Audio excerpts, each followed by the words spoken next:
চলো ইজি ওয়েতে আমার পছন্দের একটা রেসিপি তোমাদের সাথে শেয়ার করি। আমি জানি এই রেসিপিটা ছোট বড় সকলেরই অনেক পছন্দ, তাই আজকে খুব শর্টকাটে ইজি ভাবে তোমাদের সাথে শেয়ার করব।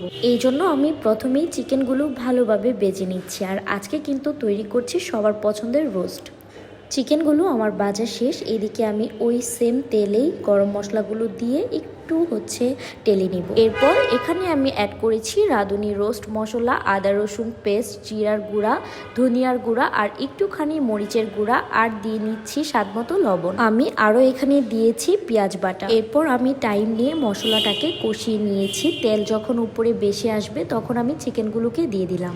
এরপর আমি 2-3 মিনিট মাংসটাকে কষিয়ে নিয়েছি। এরপর আরও লাগছে আমাদের দুধ। আমি কিন্তু এখানে শুধু দুধ অ্যাড করেছি, কোনো পানি ইউজ করিনি। এরপর আমি একেবারে দিয়ে দিচ্ছি একটুখানি চিনি। আপনারা আপনাদের টেস্ট অনুযায়ী চিনি দিবেন। আমি একটু চিনিটা বেশি খাই, এই জন্য আপনাদের কাছে মনে হতে পারে আমি একটু চিনি বেশি ইউজ করছি। এরপর দিয়ে দিচ্ছি প্রাণের ঘি, আর ঘিটা ইউজ করার পর এটার টেস্ট কিন্তু দ্বিগুণ বেড়ে যায়। আপনারাও চেষ্টা করবেন পোলাও কিংবা রোস্টে ঘি ইউজ করার, তাহলে অনেক মজা হবে। আমি কিন্তু মাঝখানে রোস্টটা ঢাকনা দিয়ে ডেকে দিয়েছিলাম, কিন্তু ওটার ক্লিপ নেওয়া হয়নি। কত সহজ ওয়েতে অল্প টাইমে রোস্ট বানিয়ে ফেললাম, তাই না? আপনারাও কিন্তু চাইলে ছোট থেকে বড় সবাই কিন্তু মোটামুটি রোস্ট পছন্দ করে। এই অল্প টাইমে কিন্তু আপনারাও এত মজার একটা রোস্ট বাসায় বানিয়ে ফেলতে পারেন।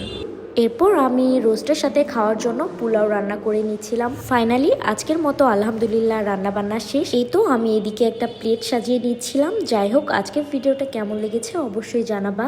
আর পুরো ভিডিওতে বাইরের বাজে একটা নয়েজ এসেছে, তার জন্য আমি অনেক বেশি সরি। আর তোমরাও কিন্তু ভাইয়াদের এত মজার একটা রেসিপি খাওয়াতে ভুলবে না। আজকের ভিডিও কেমন লেগেছে অবশ্যই জানাবা। So enough for today. আল্লাহ হাফেজ, আসসালামু আলাইকুম।